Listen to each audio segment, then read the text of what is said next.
Coming up this morning on MetroNews Talkline, we'll talk to U.S. Senate candidate Republican Tom Willis, plus saying the obvious, and a lot of basketball to get to. This is MetroNews Talkline. We're underway.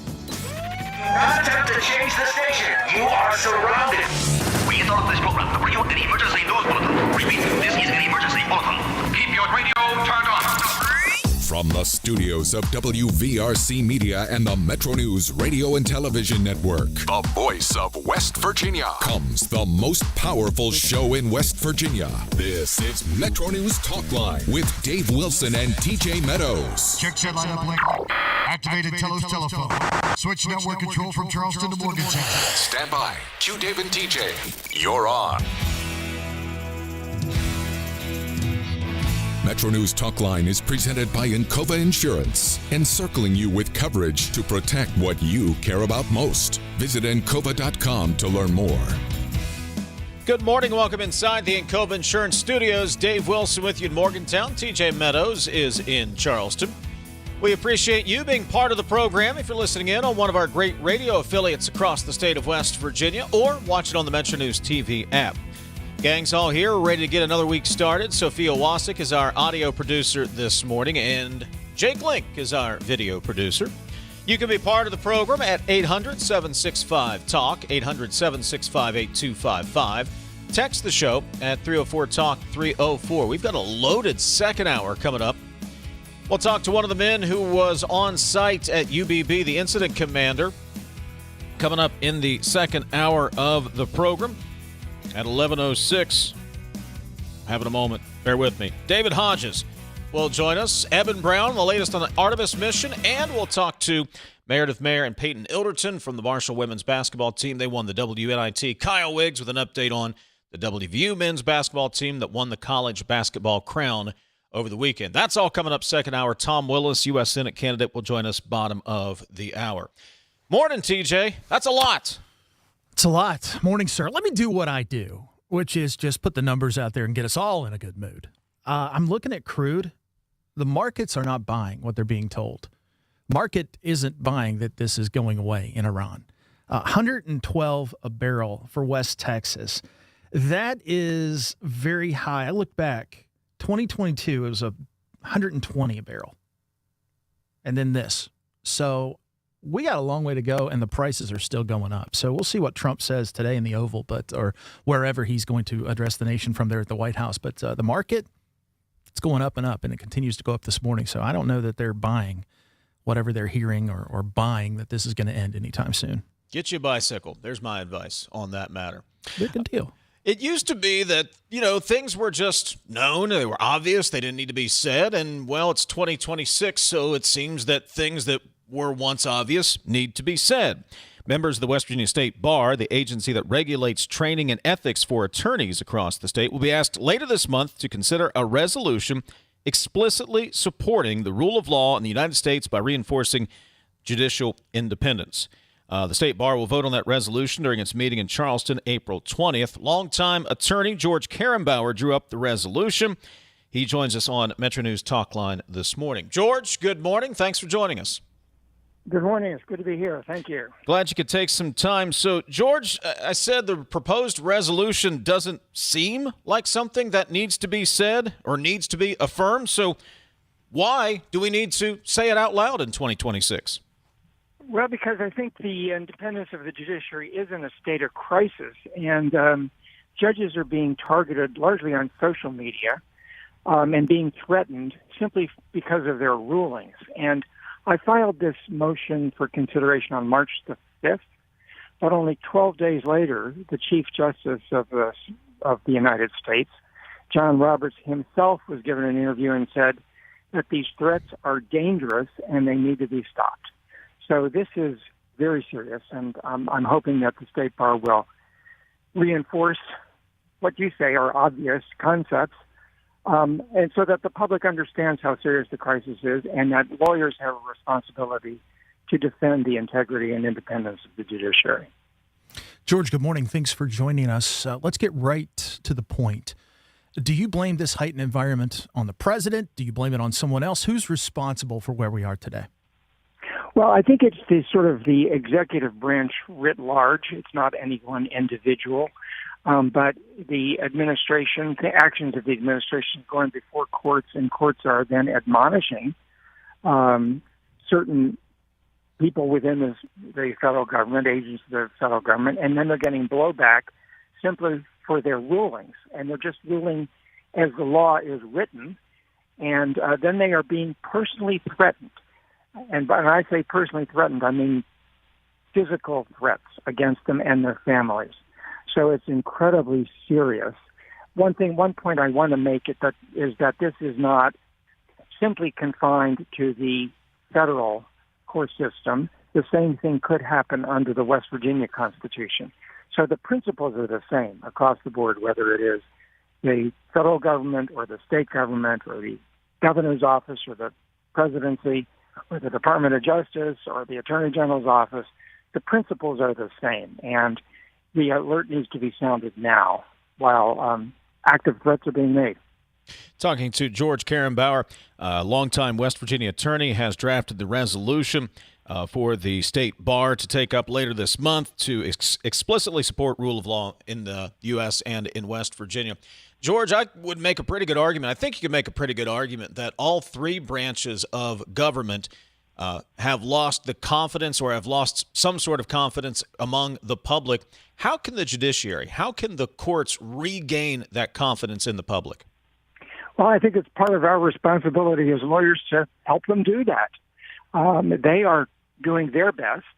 There was a recent interview on 60 Minutes, the national program, by a judge who was appointed by Ronald Reagan, who sounded the alarm, who said that this is getting out of control and that these physical threats are really difficult. But the independence of the judiciary is incredibly important in the structure of our government.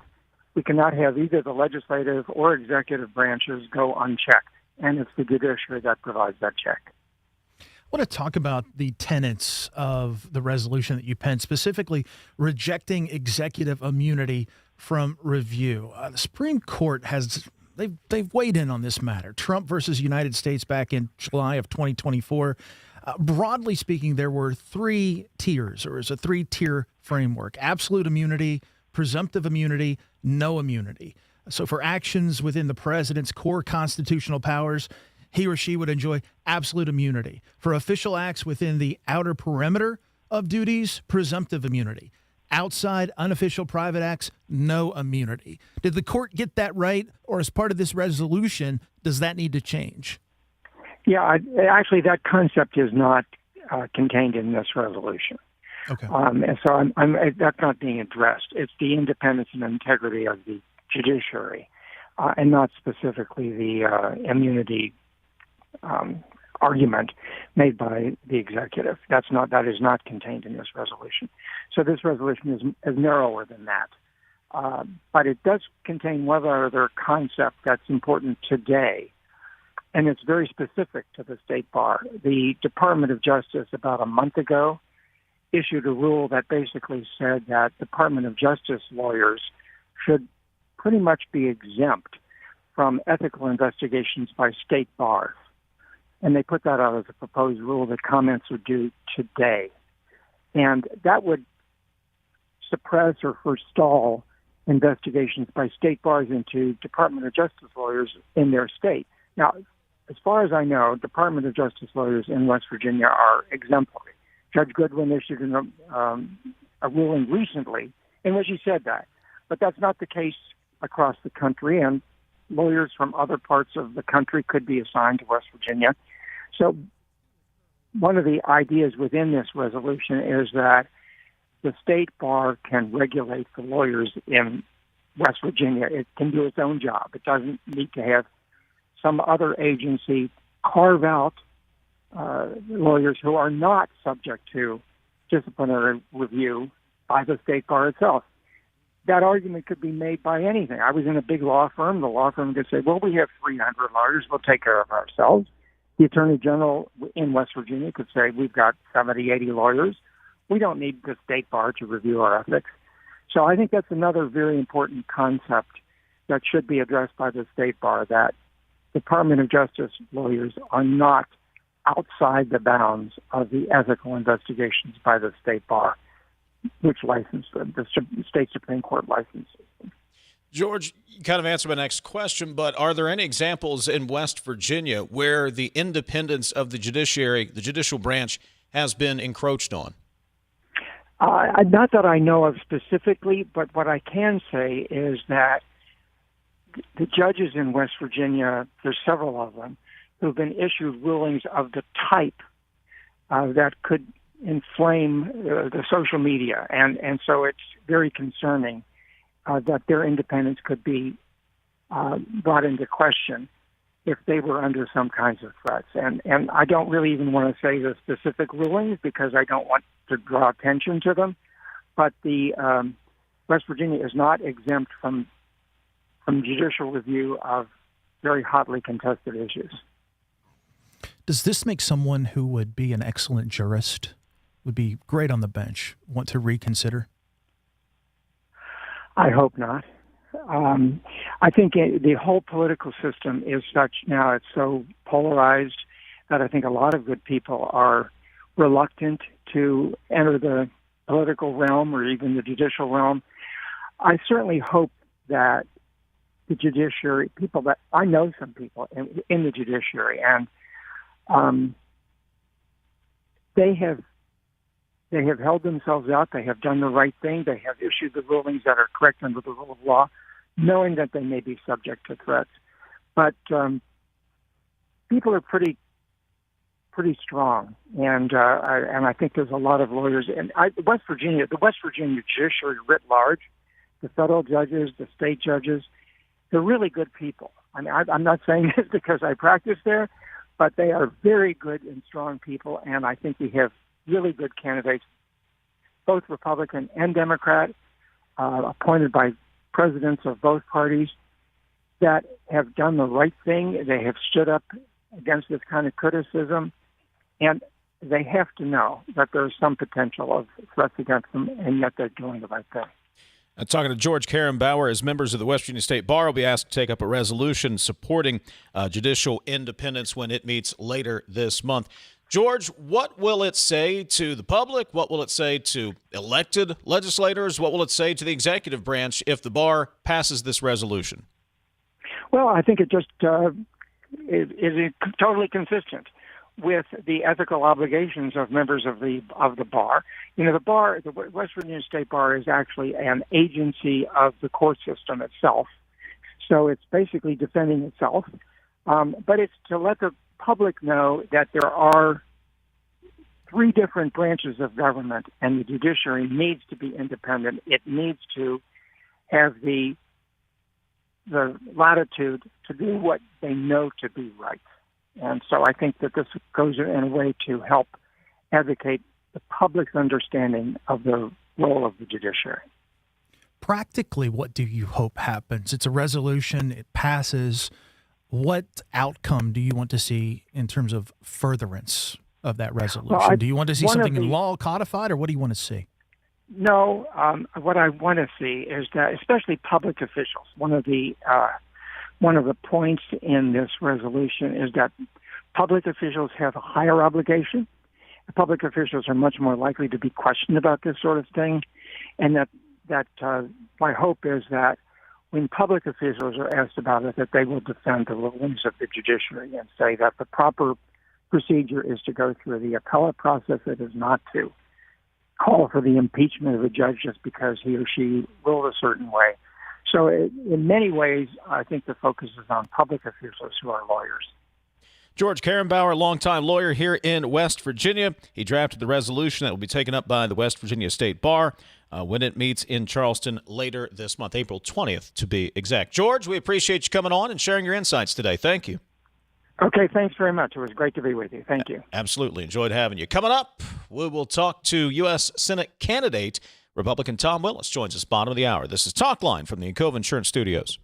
Getting ghosted is never fun, especially by your network. Cyber threats don't announce themselves. They slip in quietly, disrupt operations, and disappear before you know what happened. CityNet's cybersecurity services provide proactive monitoring, threat detection, and expert response, so your business stays connected and protected. Commit to a relationship built on trust and reliability. Learn more at citynet.net today. And remember, CityNet connects, protects, and perfects. Located in the heart of West Virginia, Bridgeport is the place to play. Endless indoor and outdoor recreation opportunities, including the Bridgeport Complex, coupled with a dynamic food scene, make Bridgeport the perfect getaway destination for couples and families. Explore unique shopping and pick from a wealth of lodging options to find something perfect for your needs. Explore the heart of West Virginia in Bridgeport. Learn more about all there is to do at greater-bridgeport.com. Worried about paying for college? MetroNews is proud to present the 19th Annual West Virginia Scholar Program, where one high school junior in West Virginia will win a full scholarship to West Virginia Wesleyan College, including room, board, tuition, and fees. For details, go to WBMetroNews.com and click the Apply Now button. Deadline is May 3rd. The 2026 West Virginia Scholar Program, presented by Greer Industries and the West Virginia Hospital Association. Go to WBMetroNews.com and apply today by May 3rd. We are there for you, to care for you at the health plan. We are here for you. For over 4 decades, we've been rooted deep inside West Virginia. Through thick and thin, supporting local families and businesses. Proudly serving your neighborhood since 1979. Your trusted partner in the community. The health plan. We are here for you. You're listening to Talkline on Metro News, the voice of West Virginia. Leading the efforts to build a stronger West Virginia, the High Technology Foundation has a proven plan to strengthen and diversify our state's economy. The I-79 Technology Park's high-capacity infrastructure continues to attract advanced federal operations that are driving economic growth. This keeps our young, educated residents in the state and brings West Virginians home. The High Technology Foundation, building a stronger West Virginia. Learn more today at WVHTF.org.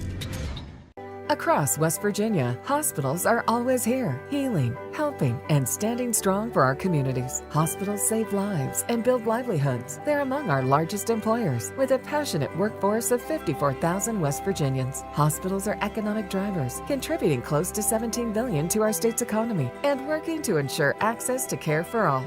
From life-saving moments to wellness support, West Virginia hospitals keep our state healthy, our families strong, and our future bright. Sunshine, open roads, and a new Toyota from Dan Cava Toyota World. Lease an all-new Camry for as low as $398 a month. All new Tundras now up to $8,000 off. All new Tacomas now up to $4,500 off or lease as low as $399 a month. $7,500 off the new BZ or 0% financing for 72 months. We've got a Toyota for you at Dan Cava Toyota World in Fairmont. Shop the world. You own a boat because you love spending time on the water. Choose the outboard that allows you to make the most of it. Honda Marine's legendary reliability, ease of maintenance, and powerful performance keep you going strong. And they're all backed by the peace of mind protection of the industry's best limited warranty. Visit your Honda Marine dealer today and find out why it's more than an engine. It's your time on the water.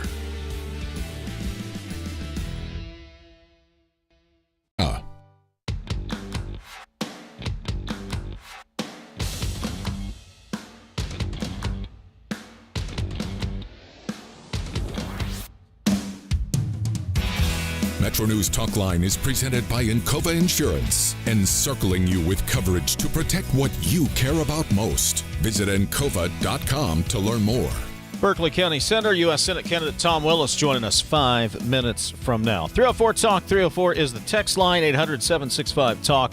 The phone number, we'll get to some texts because I'm just going to warn you, I don't know, second hour, it's going to be tough. We've got a lot to get to in hour number 2. 304-TALK, 304. Trump's Easter threats are hot air and bluffs. He knows to make threats while the market is closed and to walk back the threats just before the markets open. He already pushed back his Iran Infrastructure Day threats 24 hours. There's no follow-through with Trump, says the texter.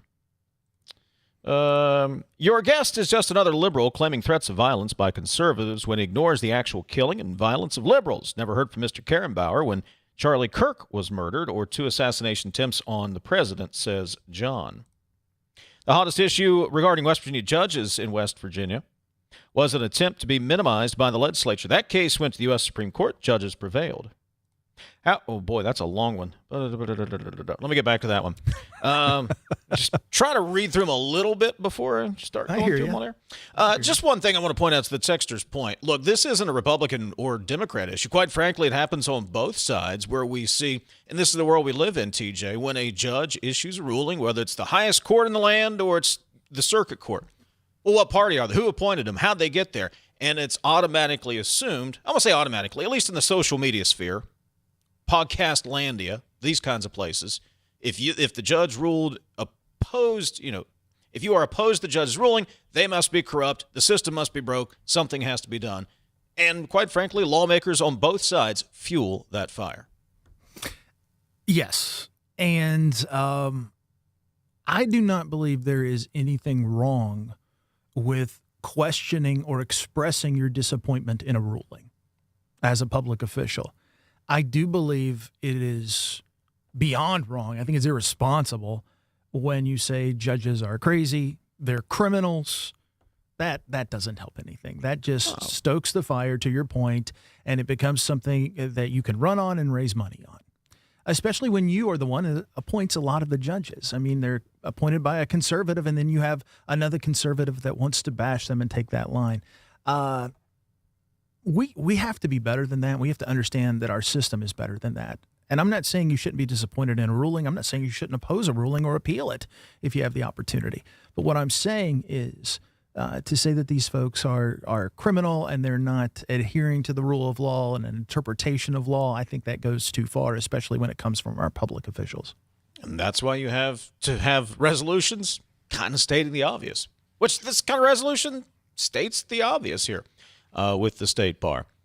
You can read Brad McElhenney's story in much more detail. He also outlines the 5 tenets of that resolution over at the website this morning, WVMetroNews.com. You can also read a recap of the Mountaineers' win over Oklahoma in the college basketball crown. Did you watch much of that? I caught the majority of that game, mostly in the second half. Enjoyed it. It was intense. When we talked to Brad Howell last week, it was a tournament game. I don't care what tournament it was. It was fun. I watched a bit of it, won't lie. Fell asleep. Fell asleep? Fell asleep. That's what I do when I lay down and watch a game. But I'll tell you this, I'm stoked about the Masters. It's Masters week. It's Augusta, baby. It is.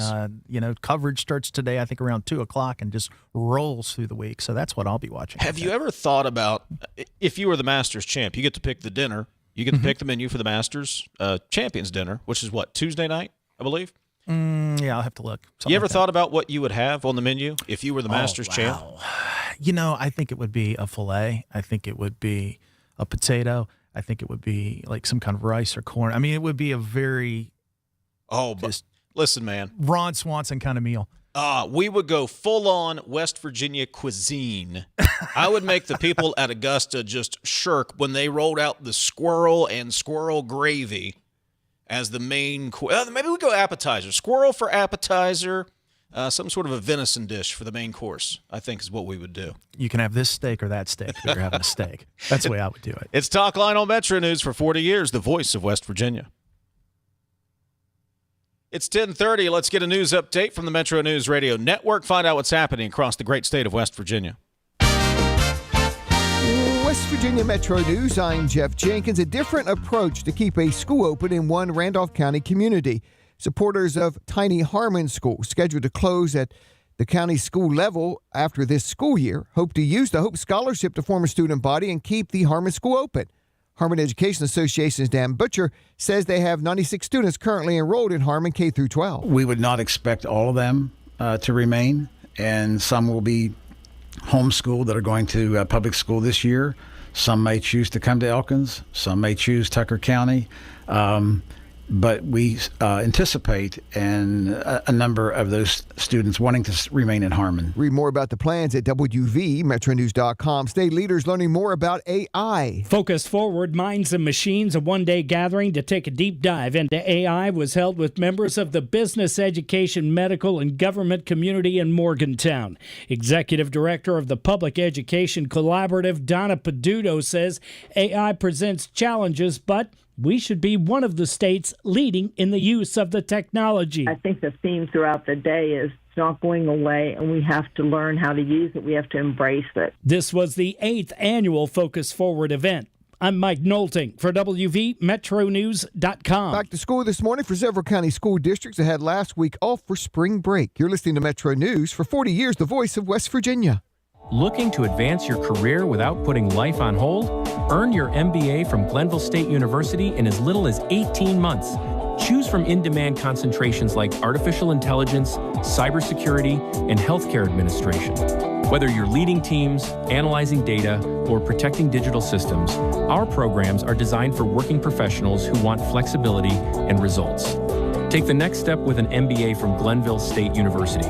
Learn more and apply today at glenville.edu. If you have a child who's a junior in high school in West Virginia or know someone that does, please listen up. Here's your opportunity to win a full scholarship from West Virginia Wesleyan College that includes room, board, tuition, and fees. The 19th Annual West Virginia Scholar Program is presented by ZMM Architects and Engineers and the West Virginia Farm Bureau. The deadline is May 3rd. For details, go to WVMetroNews.com to apply. That's WVMetroNews.com. Remember, application deadline is May 3rd.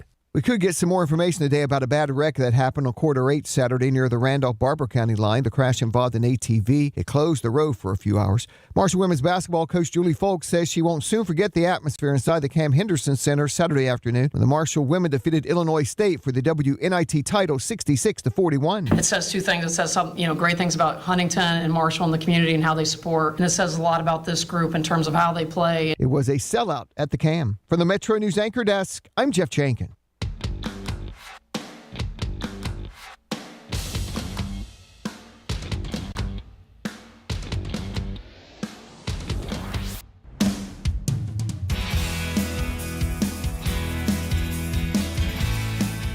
Metro News Talkline continues from the Cove Insurance Studios. We are scheduled to have both Peyton Illderton and Meredith Maier from the Marshall women's basketball team 1 hour from now. Should be fun. That should be an interesting interview with those two. That's coming up 1 hour from now. Early voting for the May primary election begins April 29th. Just a reminder, April 21st is the deadline to register to vote or update your voter registration status. Joining us on Metro News Talkline this morning, Republican candidate for U.S. Senate. He also serves, of course, as Berkeley County Senator. Tom Willis joins us on the program. Tom, good morning. Thanks for joining us. Good morning, gentlemen. Good morning. How you doing? Doing pretty well. We appreciate you. Are you headed this way today? I heard you're headed toward Morgantown today. Yeah, I'm running all over the state now. I'm in Charleston for a bit, down to Logan County, and then different county pretty much every day this week. So what are you hearing from voters most as you are out on the campaign trail running for the Republican Senate nomination? Yeah, it's a good question. So, everybody knows that Shelley has a lot more money than I do for my campaign. And so the real, where the rubber meets the road is what's happening on the ground. And it's very interesting. It's very similar to my last race when I defeated the lieutenant governor. I would say the media establishment, sort of the old money, the I guess the more liberal wing of the party are all more or less in Shelley's camp. But as I go around and I talk to folks at the Republican clubs and the dinners and that sort of thing, the base is really all on my side, is what I'm finding out. And that's been our strategy, is just to work the base and give the Republican voters a conservative alternative to Shelley in this race. And, what I'm hearing all across the state is that people agree it's time for a change. You talk about the base. Does a closed primary help you, Tom, or hurt you? I think that in general, it helps me because now you've got only Republicans that are voting in the Republican primary. And typically, as you guys know, and when you're talking about an off year, meaning that this is not a presidential election year, and so the folks that are turning up for these off election years those are the Republicans that are actually paying attention, that really care. They're going to take their time to study the candidates, and I think when they do, they'll take a look and see, okay, Tom Willis versus Shelley Moore Capito. She's been in D.C. for 25 years. She has a long record in politics. But I also have a record in politics. Like I said, I beat the lieutenant governor in my last race. I'm a 26-year West Virginia National Guardsman and Green Beret, and a self-made West Virginia businessman. And so when I think they compare us side by side, I'm hoping that they'll like my resume and my background compared to Shelley's and choose me. And I think that the closed primary is going to skew it a little bit more conservative. So I think in general that does help me, yes. Talking to Tom Willis, he's a state senator from Berkeley County, running for the Republican nomination for U.S. Senate. Tom, what do you believe is driving the cost of living pressure most for West Virginia families right now? Yeah, I mean, first of all, let's agree that goods and services are going to cost something, right? There's no free lunch. We all agree on that. Now, the question is, how do we make it as cheap as possible for West Virginia families? And that's my goal. And what you can get is artificial distortions in the marketplace that raise prices. And where do those come from?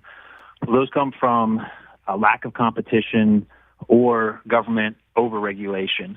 And those are things that I war against every year in the legislative session, and that I'll continue to war against in the U.S. Senate.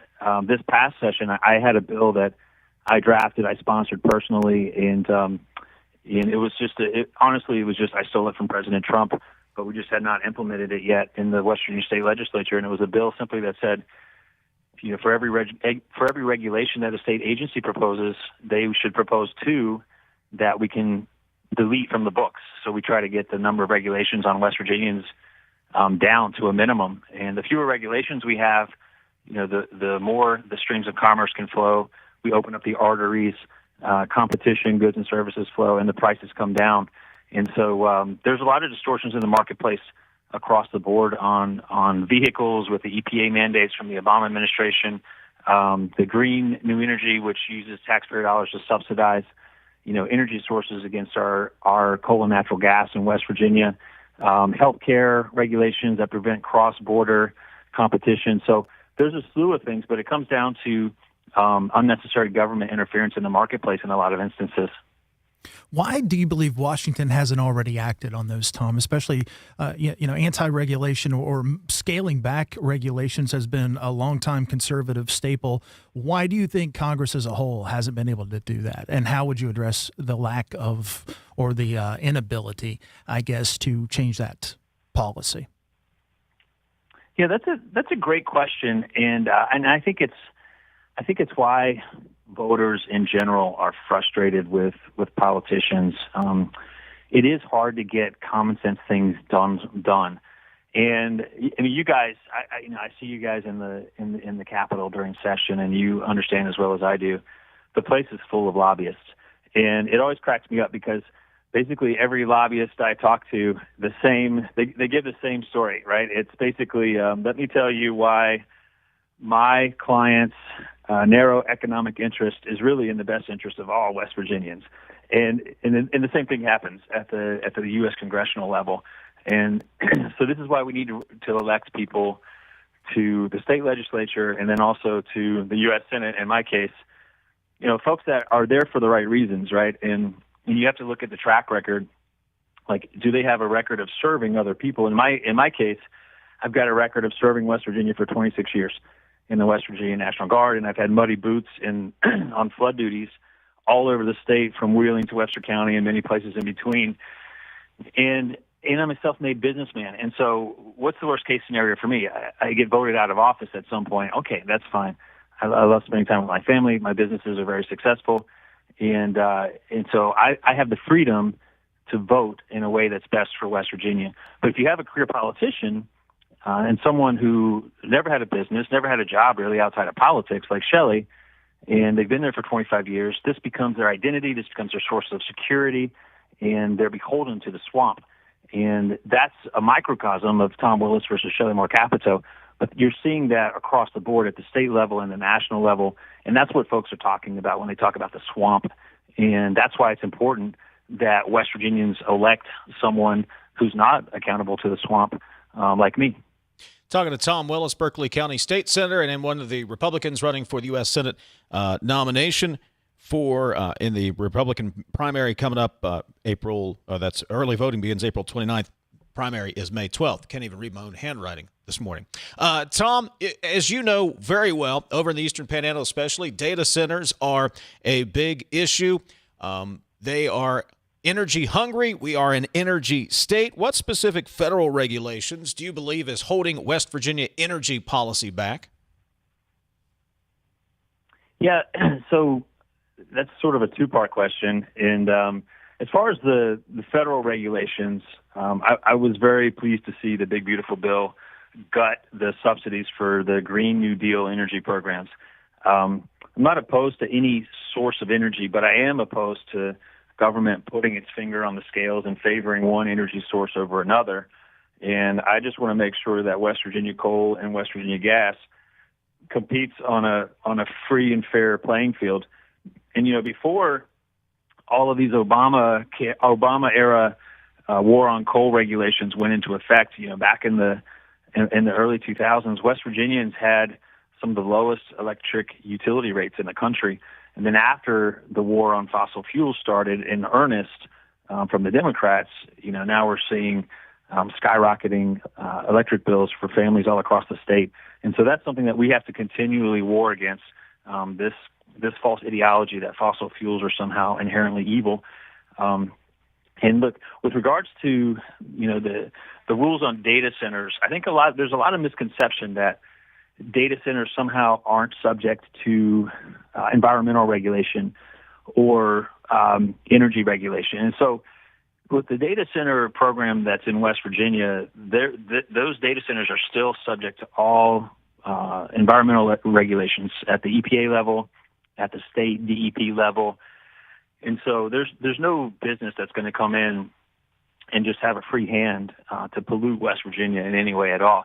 They still have to go through those permitting processes and get approvals, and they have to get approval as well for their energy consumption. Now they can create an on-site, you know, their own energy consumption, because these are businesses that they can't afford 99% uptime. They have to have 100% uptime for their businesses. So some of them are going to want to create either backup energy sources or primary energy sources on site. But under the rules in West Virginia, they have to pay for 100% of that cost themselves. The state is not subsidizing that at all, and they have to pay all the way, you know, to hook up to the grid as well. And so I think there's a lot of misconception about data centers in general. But I will say this: you know, we are a state that spends $19-20 billion a year of government money. Of that, about $5.5 billion is state-generated revenue. And so that leaves a delta of about $14 billion. And that means, bottom line, West Virginia is receiving handouts from the federal government. And I would like to move us, and part of my goal as U.S. Senator and state legislature is to lead and move us to where we're not dependent on any other person. And part of that is attracting good businesses, good tax-paying businesses to West Virginia. And I'll point out that Loudoun County in Northern Virginia, very close to the Eastern Panhandle, as you know, is the most wealthy county in the most wealthy nation on the planet. And the reason is because they have a slew of data centers that the data centers generate $1 billion a year in taxes for that one county. So just imagine that. So the data centers are environmentally safe, and they have to pay for their own electric hookups. And they generate a lot of tax revenue without a lot of extra strain on the roads and schools and the infrastructure. So I know that I've talked to a lot of county commissioners around the state in my capacity as a state senator and then also a U.S. Senate candidate. There's a lot of fear and misunderstanding in the general public, but the county commissioners want these things because they understand they can pay for teachers, they can pay for extra sheriffs, they can pay for EMS and first responders, they can pay for parks, And these are all things that West Virginia voters want. Tom, I'd like some specifics. You talked about the costs of energy. I would respectfully disagree. I think the reason the cost of energy is going up is it's too hard to build a power plant in this country. I worked in the private sector for a number of years with permitting reform, and you can't get Washington to do permitting reform. It's ridiculous the amount of time you have to spend on a permit to build a power plant in this country, and we need more power plants. Nat gas, coal, nuke, I don't care. We just need more generation. What specifically could you do as United States Senator to get Washington to have a little common sense? I mean, why does it take 7 years, 8 years to get permitting? Wouldn't a couple of years do? What needs to be done, and what can you do to mitigate these problems when it comes to permitting? Yeah, I don't think we disagree on that. I agree with you 100%. We need more energy. We need more distilleries. We need more plants, period. And I don't know if you remember that one flow chart President Trump held up a few years ago, and it was showing all the different agencies and interconnected morass that you had to go through to get a permit approved. I think that it just comes down to leadership, right? And so this is something I've been trained in for 26 years in the military, and then you know my legislative service. But you've got to create a culture where, and this is through leadership, and this is through influence. It also comes from good legislation, right? And I just talked about the deregulation bill I tried to pass this year that made it through the Senate but died in the House. But we have to create a culture at the state level and at the national level where agencies don't see themselves in opposition to business. We have to look at it as a partnership, and we have to look at the big picture. We're in a long-term chess match with some foreign adversaries, mainly China right now, and our U.S. government agencies need to help businesses succeed. And I'll tell you, so I've done real estate projects, so I'm very familiar with the permitting process and how painful it is. And a lot of folks don't realize how much extra cost that adds onto a project. So if you've got a stack of capital and you're trying to deployment to build a house or a couple of houses in a neighborhood, and you've borrowed the money, but you can't deploy it because you're still waiting for permits, it adds a tremendous amount of money to the final cost of that house. And it's the same for a gallon of gasoline, like you're saying, at the pump, or our electric bill, because the permitting process takes so long. And so it just comes down to leadership, and it comes down to creating a culture where government views itself as partnering with businesses to succeed. Businesses succeed, our country succeeds, jobs are created, there's prosperity across the board, and that's the bottom line on how you get things done. If you're the agency head, then you go in and you streamline and create as much efficiency as you can, and then create a culture where there's a strict deadline on getting permit approvals done. Things don't sit on the desk. People don't have to call and ask 10 times, what's the status, like I've had to do before. So I think we actually agree 100% on that one. Tom, we'll have to leave it there for today. Tom Willis, he's Berkeley County State Senator and Republican running for U.S. Senate. And again, primary elections May 12th. Early voting starts April 29th. Tom, appreciate the time. We'll talk again. Thank you. Thanks, gentlemen. Have a good one. You as well. Back in a moment. Picture a community where every space tells a story. Those are the communities we're designing at ZLM Architects and Engineers. With a blend of creativity and technical expertise, we design spaces that inspire, innovate, and ignite change. From cutting-edge educational facilities to community-centric gathering spaces, we're committed to improving lives through design. Let us help you shape a brighter future for generations to come. Because at ZLM, it's more than architecture. It's about building your legacy. Welcome back, class of 2011. Most likely to be a millionaire, didn't quite make it. Hey, reunion's not over yet. Over here, millionaire, smile. Make room, people. Who is that? Congratulations to our very own Millionaire for Life. Never too late, man. You could win up to $1 million every year with Millionaire for Life. Play in store or online today. West Virginia Lottery. 18 plus to play. Play responsibly. Looking to advance your career without putting life on hold? Earn your MBA from Glenville State University in as little as 18 months. Choose from in-demand concentrations like artificial intelligence, cybersecurity, and healthcare administration. Whether you're leading teams, analyzing data, or protecting digital systems, our programs are designed for working professionals who want flexibility and results. Take the next step with an MBA from Glenville State University. Learn more and apply today at glenville.edu. Senator Shelley Moore Capito is more than a true conservative and proud West Virginian. She's a champion of our way of life. She doesn't just fight, she delivers, working with President Trump to close the border and keep our families safe, protect our energy jobs, and cut taxes, and establishing the New River Gorge National Park, a powerful economic engine. Shelley Moore Capito, our senator, our champion. I'm Shelley Moore Capito, and I approve this message. Paid for by Capito for West Virginia. Are you ready to reach the finish line of retirement? At the Stike team at Wealth Enhancement Group, we provide comprehensive guidance for retirement planning in West Virginia. With years of experience, we'll draft a plan tailored for your unique goals. Whether you're just starting or nearing retirement, we make the process as simple as possible, easy, and stress-free.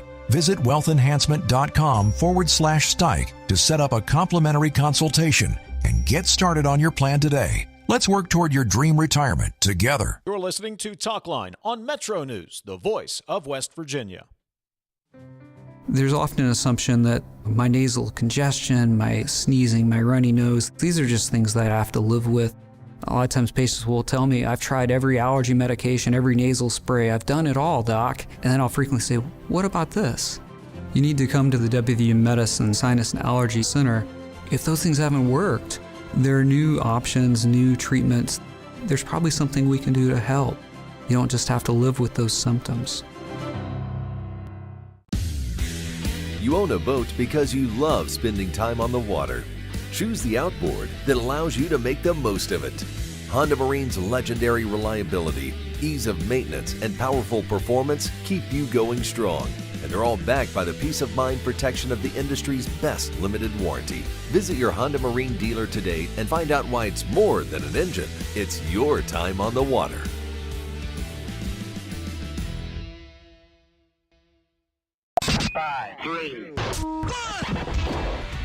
All the sports West Virginia is talking about. Nikki Izzo-Brown, coach of the nationally ranked WVU women's soccer team.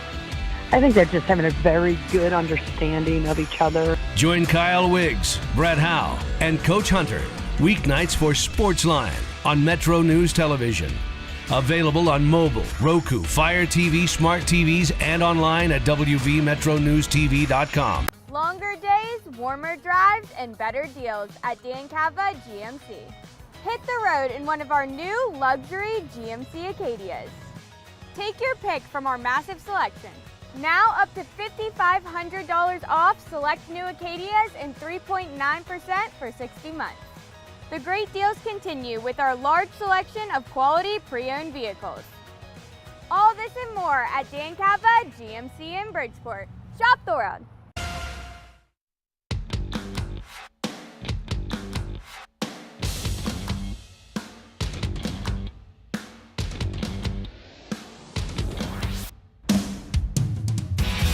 Metro News Talkline is presented by Encova Insurance, encircling you with coverage to protect what you care about most. Visit Encova.com to learn more. 304 Talk, 304 the text line. Cruise into spring with the West Virginia Lottery's 40th anniversary celebration. There are 40 ways to win 4K and 4 cruise packages up for grabs. Play in-store and online and enter for your chance to win cash or a cruise. Details at WVLottery.com. 18 plus to play. Please play responsibly. This texter says their menu for the Masters Champions Dinner: ramp burgers, curly fries, corn on the cob soaked in Amish butter. I'm all in. All in. Still going with squirrel venison. We'll throw some ramps in there, though. I like it. I like it. Congrats on the crown. Hope we don't have to defend it. Talking about the Mountaineers winning the college basketball crown. Yeah, great to finish the season with wins in those 2 tournaments, but you want to be playing in the big tournament. You want to be playing in the big one next year. 304 Talk, 304, that's the text line. Back to wrap up hour number 1. Tell you about a busy hour number 2 when we return. If you have a child who's a junior in high school in West Virginia or know someone that does, please listen up. Here's your opportunity to win a full scholarship from West Virginia Wesleyan College that includes room, board, tuition, and fees. The 19th Annual West Virginia Scholar Program is presented by ZMM Architects and Engineers and the West Virginia Farm Bureau. The deadline is May 3rd. For details, go to WVMetroNews.com to apply. That's WVMetroNews.com. Remember, application deadline is May 3rd. Tens of thousands of hardworking West Virginians earn their living in our state's growing natural gas industry, including thousands for Antero Resources, West Virginia's top natural gas producer. Antero's investments are boosting our local workforce and small businesses. We're proud to give back and invest locally to support West Virginia workers producing West Virginia energy. But the Mountain State's best days are ahead, and Antero Resources is just getting started. Visit AnteroResources.com to learn more. Looking for a career that truly matters? Healthcare offers stability, great benefits, and careers that are in demand right now. From patient care to technology and support roles, healthcare careers offer flexibility and opportunity. Not sure where you fit? Take the quick healthcare career quiz at explorehealthcareerswv.com. Discover the path that's right for you. Healthcare careers, where passion meets purpose. You're listening to Talkline on Metro News, the voice of West Virginia. We're Panhandle Cleaning and Restoration, and we're gonna save you. We've got it down to a science, an absolute state of art. We do it all, restoration, cleaning, and reconstruction. When disaster strikes, just pick up the phone. We're Panhandle Cleaning and Restoration, and we're gonna save you. Leading the efforts to build a stronger West Virginia, the High Technology Foundation has a proven plan to strengthen and diversify our state's economy. The I-79 Technology Park's high-capacity infrastructure continues to attract advanced federal operations that are driving economic growth. This keeps our young, educated residents in the state and brings West Virginians home. The High Technology Foundation, building a stronger West Virginia. Learn more today at WVHTF.org. There's often an assumption that my nasal congestion, my sneezing, my runny nose, these are just things that I have to live with. A lot of times patients will tell me, I've tried every allergy medication, every nasal spray, I've done it all, doc. And then I'll frequently say, what about this? You need to come to the WVU Medicine Sinus and Allergy Center. If those things haven't worked, there are new options, new treatments. There's probably something we can do to help. You don't just have to live with those symptoms. You own a boat because you love spending time on the water. Choose the outboard that allows you to make the most of it. Honda Marine's legendary reliability, ease of maintenance, and powerful performance keep you going strong. And they're all backed by the peace of mind protection of the industry's best limited warranty. Visit your Honda Marine dealer today and find out why it's more than an engine. It's your time on the water. Com.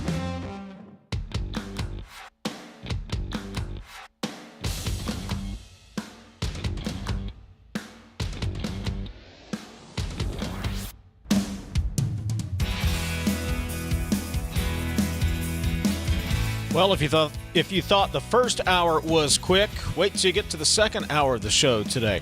Coming up, we'll talk to David Hodges. He was incident commander at UBB. Yesterday was the anniversary of that tragedy. We'll talk to him coming up. A little bit later on, Eben Brown will get us an update on what's happening in space. Meredith, Maier, Peyton, Illderton from Marshall Women's Basketball will join us as well. Come on back, second hour. This is Talkline on Metro News, the voice of West Virginia.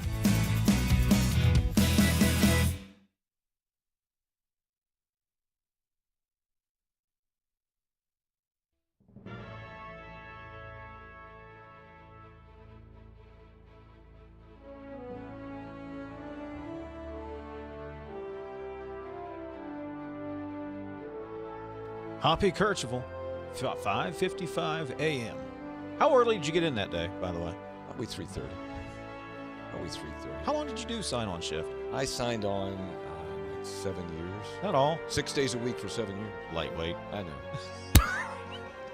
Couldn't do it now. Now when I wake up at 3:30 is to go to the bathroom. And go back to bed.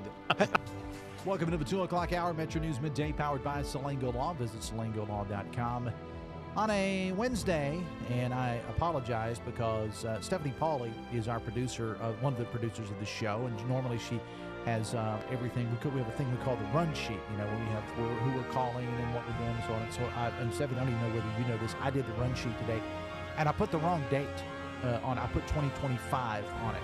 Because how many of us in modern day actually write the date out anymore? I mean, you did it when you were in school, you did it back when people wrote checks and whatever. This may have been the first day that I have written the date down, and I was responsible for putting together the sheet. And my co-host, the lovely and talented AB, starts the show by saying January 24th, 2025, because she read it directly off the sheet. And it is indeed the year of our Lord, 2026. Oh, yeah, he did find something out. Something, you're related to Thomas Jefferson? Well, no, I'm not related to Thomas Jefferson, but I am related to Samuel Kercheval, who was a historian.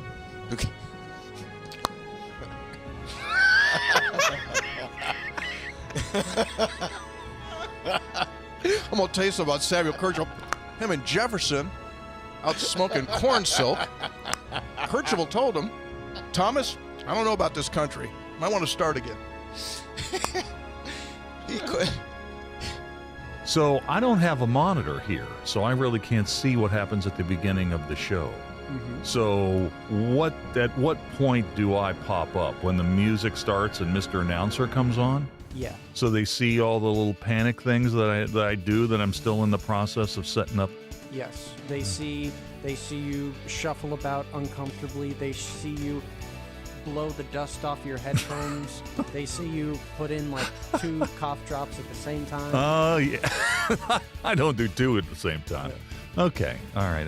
I don't know that. I should probably. Now, these shows are archived, right? So I can go back and watch them. Yes. So I could live this show in real time and then go home and, when I say something to Linda like, hey, did you hear when I did this? And I don't watch it. Well, let's get in front of the TV and watch me do it again for 3 straight hours. Yes, it's archived just like the audio podcast. Ah, that's right. And see, this is the thing that gets the NCAA in trouble, when it goes to court here. Is there a clock or not? Greg, we talk about the clock all the time. Mm-hmm. If he began in 2019, the clock should have run out, whether he's played the 4 years or not. And that's part of the argument, because some guys go right through the clock, right? TJ Finley, we've mentioned many times on this show. 7th team coming up this year. He's playing for Incarnate Word. He's played 7 seasons at 7 different schools. Now, why hasn't his clock started? Why doesn't he have the 5-year clock? So if you're Aguilar, I get it. He just bouncing him off the ropes. Somebody save this man. Oh, my Lord. Oh.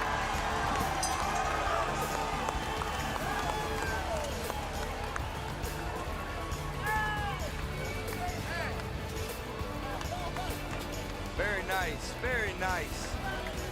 He hit him with everything he didn't want.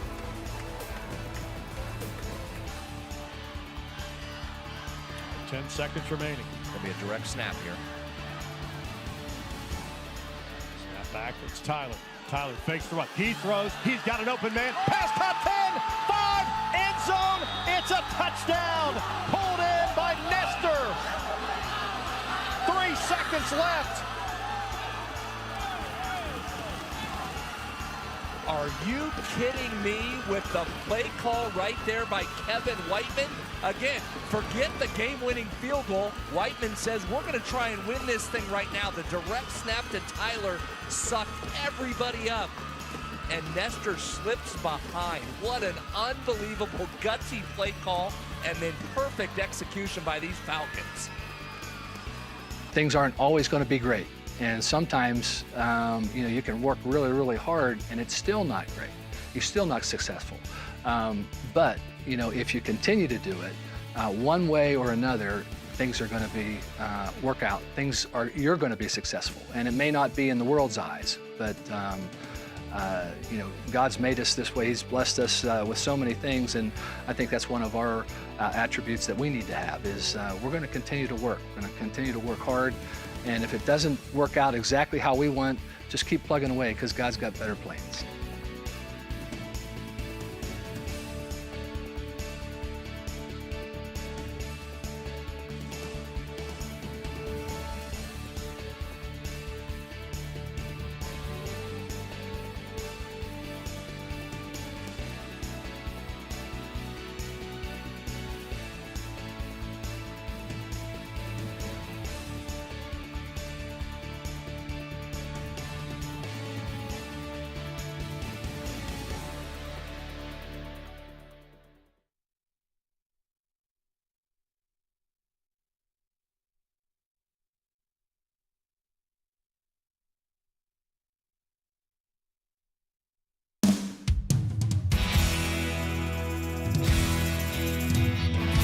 MetroNews Talkline is presented by Encova Insurance, encircling you with coverage to protect what you care about most. Visit Encova.com to learn more.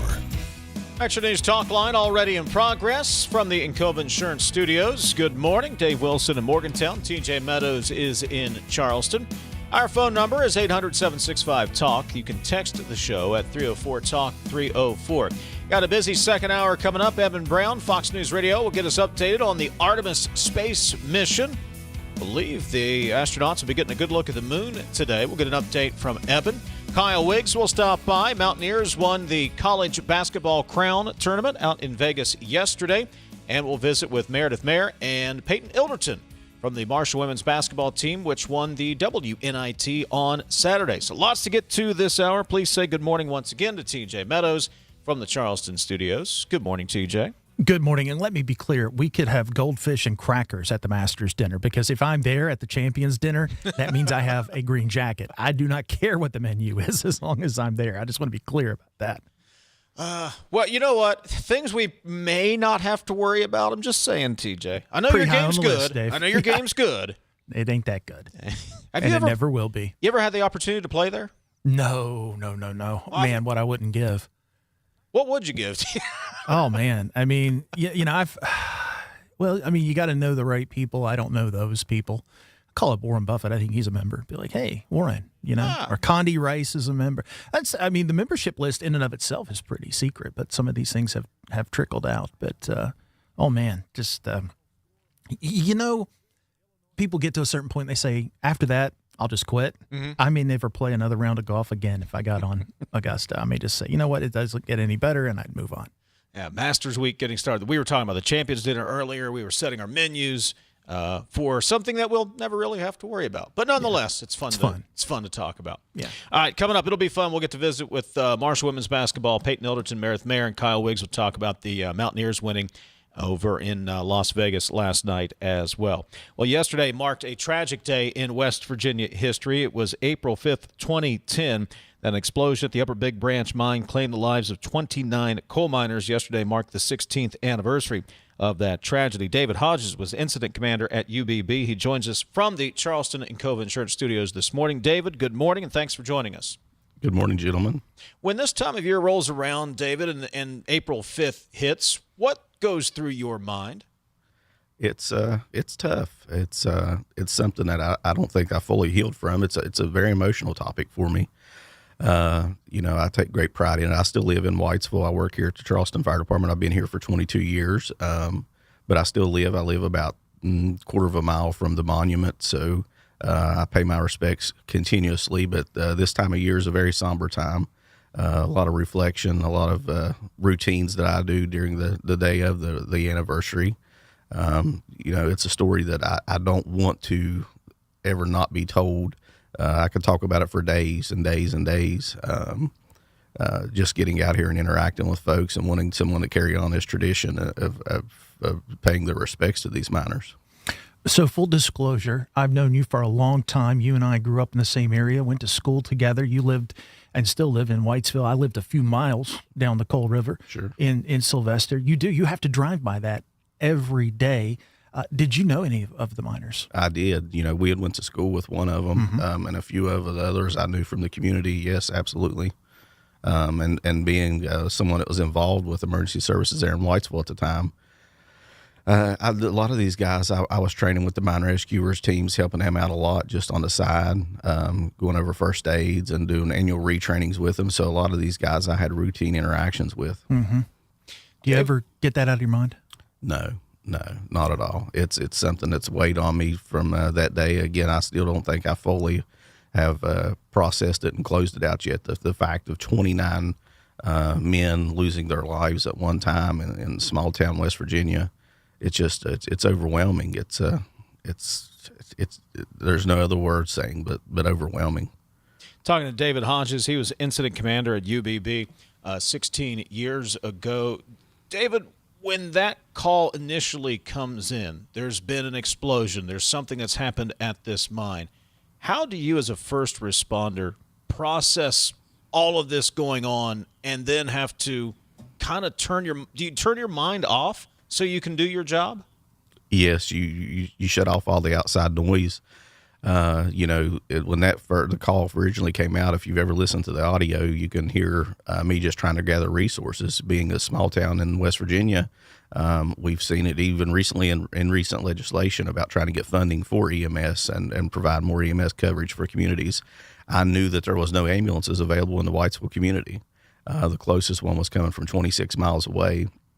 And as I always say, if you know that road, when they paved it, they chased a black snake. So there's no quick way of getting to Whitesville from anywhere. So we knew that there was going to be a delay of getting any ambulances there. Thank goodness for some volunteers that came out. But again, you're looking at middle of the day in West Virginia, and volunteers are few and far in between. But we were very fortunate that day that we were able to get a lot of help out from our local community while other resources were on its way. I mean, it was overwhelming, I would think, not only from the need, but for the number of resources required that you would have to manage. You had federal, state, local. We're trying to get a game plan together. We're trying to hold out hope for the best, that people can be rescued. I mean, talk about managing all of that. Yeah, so, staging was the biggest thing. At one point, we had 31 ambulances staged there, and that's in addition to all the mine rescue teams that were coming in. Like you said, you had federal teams on their way, the state teams. I was very familiar with the state team because my dad was on it. My dad retired as director of mine rescue for the state. Mm-hmm. So very familiar with how all the teams work. So, it was a huge event. The footprint wasn't, we didn't have enough room immediately where we were at. That's before we changed portals. But the fact of having to gather all these resources and support, the role we played as first responders was very small compared to the mine rescuers. But we were working with them to support them in all their needs, helping them train, providing them equipment, anything that was needed. So a lot of planning on the spot. Trying to gather resources and everything that was needed to help mitigate this problem. David Hodges joining us from the Charleston studios, incident commander at UBB. Yesterday marked 16 years since the explosion and the tragic deaths of 29 miners at the coal mine. David, when responding to this tragedy, when did you know? I mean, you go in, obviously, you're hoping for the best. It's a rescue mission to start, but when did you know? I've responded to coal mining calls my whole career there at Whitesville when I was there working and volunteering. But when I arrived at the mines, I knew that there was something, that we was far along into this incident than that was being put out initially by the company. And I keep my own personal opinion about the calls and things like that. I've read all the reports but I knew when I arrived, when there was a mine rescue vehicle already there, that we were sometime into it. These teams aren't somebody that shows up immediately, but there was a team already there. Within the first 7 minutes is when the first man trip come out from underground, and there was 9 guys on it. 2 of them were their lives were permanently affected by this, and there was 7 of them that was unresponsive. And then that was the first 7 minutes of arriving. I knew it was going to be bad at that point. And then at that point, the company and the inspectors sort of slowed down the operation to make sure that the atmosphere was safe before they sent additional mine rescuers in there. But we knew that evening, it came out, I think of like 2 or 3 o'clock hour that morning, that the hope was very grim. And that was slowed down before it was reached to public, but we knew that they had found the vast majority of them deceased, and there was the final hope, the holding out for the final 4 miners that they hadn't found yet. Talk about the process as it went deeper and remind us what you had to do, because you make a good point. You have to be safe as you enter, and you go about what transitioned into recovery and not rescue. Sure, and that was one of the biggest, hardest things, that there was no initial recovery. And so many people question, well, why did they leave the miners there? Well, the mine rescue teams are no different than the firefighters or EMS workers, whatever. They're true first responders. So their goal was the rescue part. So there was no recovery up until a few days, until that they found the final guys, because they were holding off hope that they was going to find those final 4 guys, that maybe they had reached a safety chamber. Unfortunately, that was not the case. You just had to maintain your mental clarity and realize, and plan ahead. Every day was a planning. You had morning briefings of what the plan was going to be for the day. Anytime the federal government's involved, that throws a huge caveat into things, and you've got to follow their rules. What was the impact on the community in the days and weeks and months and years following this tragedy? So in those days, throughout the 9 days of the operation, the community support was just overwhelming. You never went without food support. You would come off the hill to go maybe grab a shower, maybe go to a meeting or whatever, and just people standing on the side of the streets or on the side of the road, or have signs in their yard just how they love their miners. There was numerous vigils throughout the community. The community really stood up. And that's typical of a West Virginia community, in my opinion.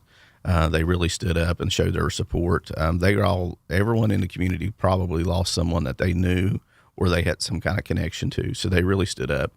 And in the days after, weeks and the years after, it continues to go. We have an amazing monument there in Whitesville that's dedicated. If you've never paid your respects to it, it's a beautiful monument to go look at.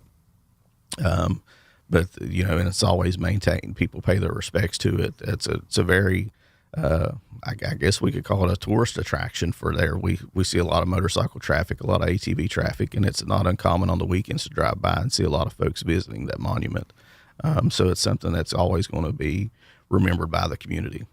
It's such a small place, the Coal River community. It's on the Boone-Raleigh County line. It encompasses both. There's Whitesville's kind of at the center of it, but then you have smaller towns on the Boone County side. You have smaller towns on the Raleigh County side where UBB is actually at Sundial, where it occurred. That small elementary school there at Marsh Fork that was used, I think, for some staging, et cetera.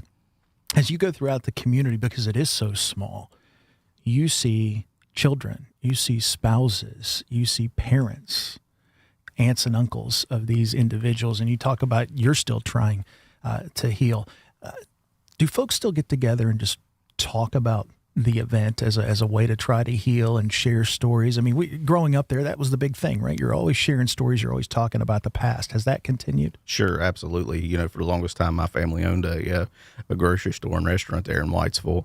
And that was one of the common conversations, people just stopping in and would ask about the history of it. Mm-hmm. There's the play that was performed on Broadway, Coal. Very, very great musical, very good play that I got the privilege to go watch. And some of the producers from that came to Whitesville and spent some time there at our store just talking about it. And they were amazed to find that one of my employees at the time lost her father in it. So that connection that always, you're one person away from finding someone that has a great connection to that. David Hodges was incident commander at Upper Big Branch Mine. 29 miners tragically passing away in that explosion 16 years ago yesterday. David, we appreciate you sharing your experiences today. Thank you so much for coming in. Thank you. Coming up, we'll check in with Fox News Radio's Eben Brown. This is Talkline from the Encova Insurance Studios. Coal-based generation remains the backbone of West Virginia's energy portfolio, ensuring reliability, security, and affordable electricity throughout the region. Our coal plants are engineered for performance, designed to run most efficiently at or near a 70% capacity factor. This level of operation is not arbitrary. It's based on sound engineering principles, scientific analysis, and has been formally adopted by the West Virginia Legislature as a reasonable target for optimal performance. When our coal fleet operates near that benchmark, it provides stable power to the grid, maintains cost efficiency, and supports thousands of good-paying jobs across our state. Coal generation also drives local tax revenue that sustains schools, infrastructure, and community services. Working in partnership with state leaders and the Trump administration, we're ensuring that our coal fleet remains modern, efficient, and ready to power West Virginia and beyond for decades to come. This message brought to you by the West Virginia Coal Association and Friends of Coal. Senator Shelley Moore Capito is more than a true conservative and proud West Virginian. She's a champion of our way of life. She doesn't just fight, she delivers, working with President Trump to close the border and keep our families safe, protect our energy jobs, and cut taxes, and establishing the New River Gorge National Park, a powerful economic engine. Shelley Moore Capito, our senator, our champion. I'm Shelley Moore Capito, and I approve this message. Paid for by Capito for West Virginia.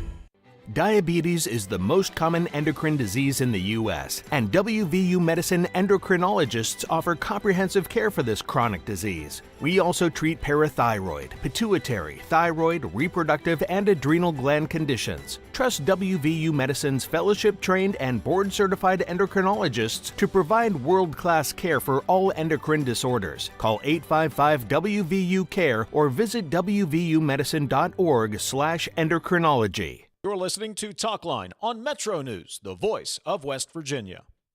Leading the efforts to build a stronger West Virginia, the High Technology Foundation has a proven plan to strengthen and diversify our state's economy. The I-79 Technology Park's high-capacity infrastructure continues to attract advanced federal operations that are driving economic growth. This keeps our young, educated residents in the state and brings West Virginians home. The High Technology Foundation, building a stronger West Virginia.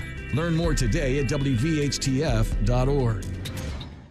Stay connected to what's happening today in West Virginia. What about this and what about that? And it just went back and forth. And I was just the guy reading the text. Okay, so what's your take on the whole thing? Well, now you just get me fired up. Now right. you just so I'm gonna turn on. I'm gonna run down to Wendy's and grab a burger, and I'll be back. Join Dave Allen weekdays for midday on Metro News Television. There's often an assumption that my nasal congestion, my sneezing, my runny nose, these are just things that I have to live with.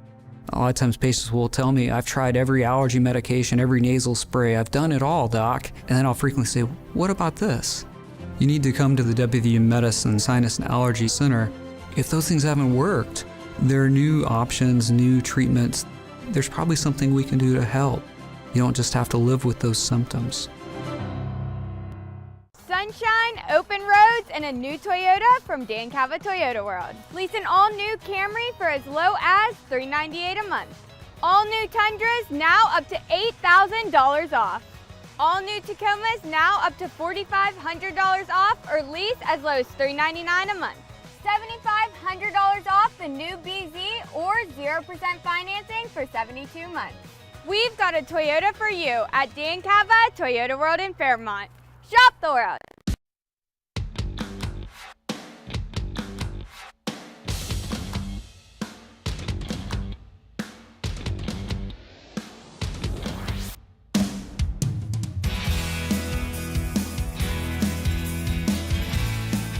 Let's get to Fox News Radio's Eben Brown. He joins us. The Artemis 2 astronauts are scheduled for a highly anticipated lunar flyby today. Eben, good morning. What's the latest on the mission?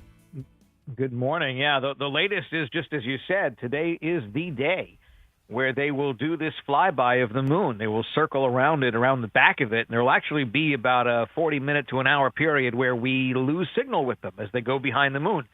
And we'll regain that signal and they emerge on the other side. But today is the day that has been anticipated this whole time. And when this happens, in the middle of it at some point, the crew will reach a distance away from planet Earth that no human has ever been to, and that is just shy of 253,000 miles away. As they circle the moon on that far side, what are some of the goals and objectives that NASA has put forward that we want to make sure we accomplish in this exercise? Well, ultimately, this whole mission is about testing out the technology, right? It's the first flight with a crew for the Orion multipurpose crew vehicle. It is the first flight with a lot of the space suits that they're using and a lot of the remote equipment that they're using. So there's a lot of new technology being tested on this, but it's also just to prove that we can do it again. And we're showing this very specifically to Russia and China, saying, look what we can still do that you haven't been able to do yet. And that's a big part of this as well, I think, although it's probably not as well spoken about. But we're demonstrating the technology. We're demonstrating the competence in using the technology. We're giving everyone good experience in working with this technology. And that's not just the four crew members, but everyone down at ground control or mission control in Houston. We don't have the same people working there who were working there during the Apollo years, right? It's been 50 years. So it's not technically old hat for a lot of these people. This is the first time they're working with a mission of people close to the moon. Talking to Fox News Radio's Eben Brown. Eben, the Apollo missions usually went they went to the lit side of the moon where they had sunlight, where they were going to land on the surface. They're going to lay eyes on a part of the moon that no human's ever seen before. Is that right? Well, no. Some of the Apollo astronauts saw it, especially if they were in the the command module of Apollo, the one person that didn't go down to the lunar surface on a landing, right? The Apollo had 3 people, 2 people went down, 1 person stayed up. And those folks usually circled around the back end of the moon and endured the same type of radio blackout and whatnot. So we've seen, humans have kind of seen it before. There has been some photography of it with the Lunar Reconnaissance Orbiter. There was some photography of it as well. But this will be the first time humans in 50 years or so have seen the backside of the moon, and it's probably the first time we're taking, handheld digital cameras, with good lenses and everything, and to see if any pictures can be taken. It is dark on that side of the moon. You'd probably have to rely on infrared or something like that, but maybe they'll be able to get some kind of images that we could see. I want to go a bit deeper here. You mentioned this. I think the Chinese, their goal is to put man on the moon by 2030. Our goal is to get back there and do it by 2028. That's a precursor to Mars. Are we in a space race again, Eben? Yes, very much so. Absolutely. We are doing, part of what we're doing is we're doing this to make sure they don't do it first. And to demonstrate that we still have it. We still got it. We're still the premier technological force on this planet. We're also coincidentally, or not so coincidentally, proving it with our military tech in Iran, and just did it in Venezuela, that we've got the upper hand still. Iran is outfitted with a lot of Russian tech, Venezuela outfitted with a lot of Russian and Chinese tech, and it didn't work, right? And so we're kind of on that same trajectory here. We're proving that their attempts to get to the moon have been futile, and ours work again. And even though we haven't sent people there in 50 years, we're doing it again, and it's working on the first time. So that's that's a very big part of this. He's Fox News Radio's Eben Brown with the latest on the Artemis 2 mission. Eben, thank you so much for the update. We'll be watching. You bet. Take care. You as well. The one thing we have now, TJ, that obviously didn't have with the Apollo missions? The internet.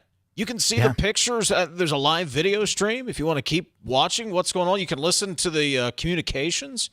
If you want to waste a good hour of your day while you should be, preparing for your talk show, that's an excellent website to do it. And just look through the high-resolution images this crew's taken so far of Earth and the moon. It's pretty cool.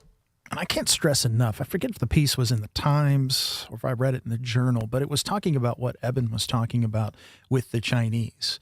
And don't be fooled. They don't just want to land a Chinese, I don't know if they call them cosmonauts or what they call them, by 2030. They want to beat us to Mars. That is a very real goal for Beijing, and one that they believe would overshadow American dominance and put them on the stage as the most technologically advanced country in the world moving forward. So, yeah, we're in it, Dave. It's a space race all over again.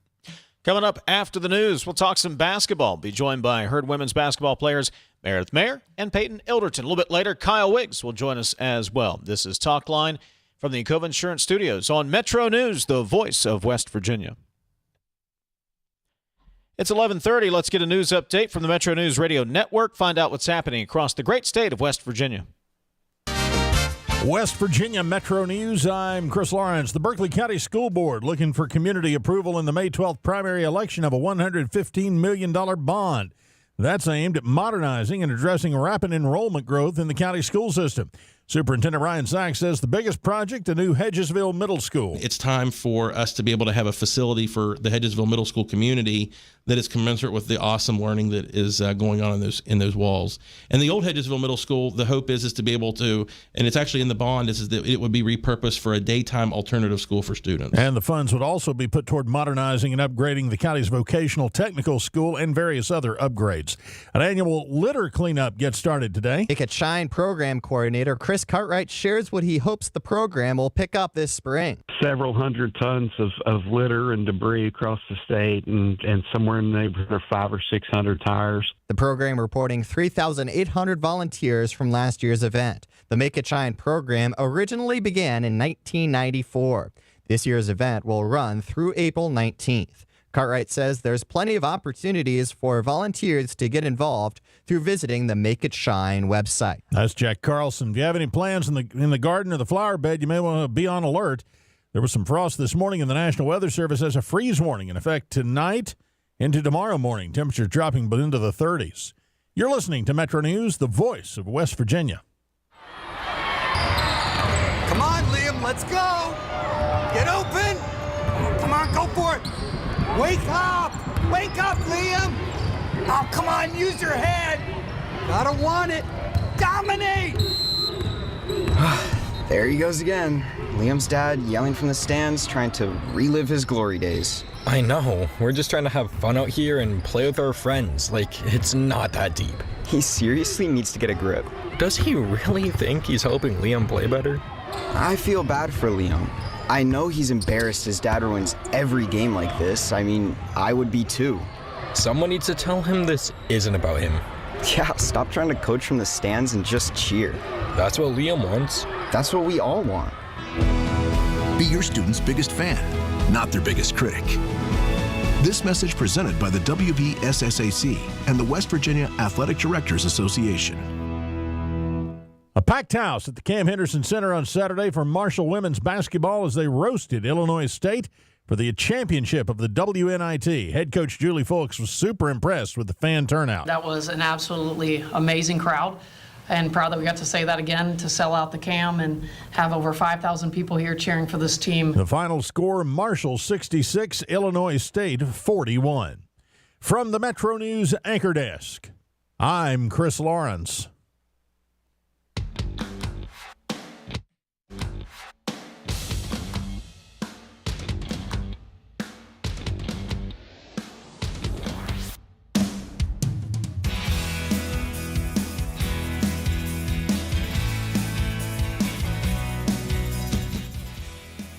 304 Talk 304, that's the text line. 800-765-TALK is the phone number. Saturday afternoon, as you heard Chris Lawrence just report, packed house at the Cam Henderson Center. Marshall defeated Illinois State 66-41, capturing the WNIT title. Tamaya Lewis-Utsi, 27 points. She became the all-time single-season leader in points at Marshall with 741. It was also kind of like a second go-around for Senior Day for the Thundering Herd women's basketball team. Got to play at home, got to cut down the nets at home, and a couple of those seniors joins us on MetroNews Talkline this morning. Meredith Maier and Peyton Illderton. Good morning, guys. Good morning. How are you? Doing great. We appreciate you stopping by. So who got to take the trophy home on Saturday? Coach Folks did. She didn't let you guys take it home? No, we let her have it, yeah. Meredith, what was the atmosphere inside the Henderson Center like on Saturday? I mean, it was electric for sure. It was almost like there was no breathing room, but I prefer it that way than anything else. It was a really cool experience, and I'm just really grateful that we were able to go out with a win like that in front of our home crowd and on our home court, and so it was amazing. Peyton, start with you. Keys to success in the victory. Lay it out for us. I just think staying together, we chose to play in that tournament, so just sticking with that, and we played hard and stayed to our game plan throughout the whole tournament. So I think that's what helped us end up with the championship at the end. Meredith, was there a point in the tournament where you guys kind of looked at each other and said, yeah, we're going to win the whole thing here? I think that's like kind of what Peyton mentioned. You know, we chose to be there, and so we weren't going to just give it like half of our effort. We were going to give our everything. But honestly, I think with the group that we have, we knew that we could play with anybody, whether it was in the Sun Belt, whether it was in WNIT. And so I'm just really happy that we were able to execute the game plans and come out with a win, because I think it just showed everyone who we really were. Meredith Maier and Peyton Illderton joining us here on MetroNews Talkline from the Marshall women's basketball team. Won the WNIT on Saturday. So how did you celebrate the win, Peyton? I just went and ate with my family after and then just hung out with our team. So we're a tight-knit group, so we all just got together and kind of hung out before Easter Sunday. So it was fun. I'm sure we'll still keep in touch after this, too. Now, you talk about being tight-knit. You two are roommates, correct? Correct, for 3 years. You survived 3 years of each other, plus being on the – I mean, you guys are around each other all the time, aren't you? We are. That is very true, yeah. All right, Peyton. All right. We'll start with you, Peyton. It's just you and me. Don't worry, and TJ here. So, give us a little insight. Was it difficult? Was it fun? What's it like living with Meredith Maier? No, it's fun. It's a blast. I mean, I say in every interview I do, I've never had a sister, so Meredith is basically my sister now. We've lived together since freshman year and play basketball together. So it's been awesome, and I'm definitely going to miss it once it's all said and done after this semester and we go our separate ways. But we're going to make the most of it this last month. All right, Meredith, your perspective. What's it like having to live with Peyton? I mean, it's kind of hard to top what she said because I agree with everything. But like she said, I mean, I have a sister, but it was like I had another sister where our families are close, you know, like I've gone to Logan and I've stayed with him. When my family comes to town, like she hangs out with us. So we've definitely grown outside of just basketball, and I think it's going to last a lifetime for sure. Meredith, kick it back to you again. What's next? What's after basketball? What do you want to do? I'm hoping to get my master's degree through a GA program because I want to get into coaching. I just feel like basketball is my passion, and I'm not ready to let go of it yet. So I'm going to stick around the sport for as long as possible, whether I'm playing or not. So I'm really hoping that I can get into coaching one day. Good for you. Peyton? Next year I'm going to be on the staff for Marshall, still be around the basketball program for a year, and then my plan is to apply for PA school next spring, unless I fall in love with coaching, but that's my plan right now. Talking to Peyton Illderton and Meredith Maier, Marshall women's basketball. I want to give you both an opportunity to give your perspective. You played for 3 different head coaches during your time at Marshall. Peyton, was that difficult, or how tough was that to learn a new system, get used to a new style 3 different times during your career? I mean, it was interesting for sure, but it was fun. I mean, each coach played a different style of basketball, so I think that I've learned a lot just like in the basketball aspect of things. And even in life, I learned different things from each coach that I'll carry with me beyond the court. So regardless of how many coaches I've had, I've learned so much, and I'm so thankful for the journey that I've had here at Marshall with each of those coaches. So it's been a blessing. Meredith, how tough was that? 3 different coaches in 4 years. I mean, it definitely wasn't easy, but I think it's definitely helped our characters grow. I'm really grateful that we were able to go through it and that we stuck with it because it's very rare that most people get to say they played 4 years at a program. And, I mean, I wouldn't want to play my collegiate career anywhere else.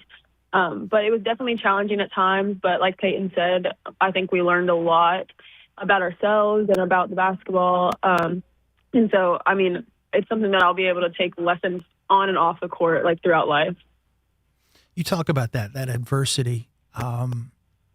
You're better off for it, I would think, and it's easier the next brick wall you hit and easier the next one after that. Is that fair? Oh, 100%. Something that Julie Foltz, like, she preaches to our team is, you know, if we can get through adversity, we can get through anything. And I think Marshall's program has definitely been hit with a lot of adversity over my career and Peyton's career. But you can see that we've overcome it, and, you know, we've become better people because of it, and we've brought home some championships. And so I think we're definitely better for it. All right, let's get down to serious business here. Meredith, you had 91 threes this year. Peyton, you had 82. Who wins a game of horse between you two? Oh, my goodness. I don't think we've ever played. We haven't. You've never played? We live together, so we don't want to go home with any animosity. So, well, at the end of the semester, I think you two need to play at least a game of horse or one-on-one. I mean, come on. Maybe we'll do it whenever we're moving out so we don't have to come home to each other.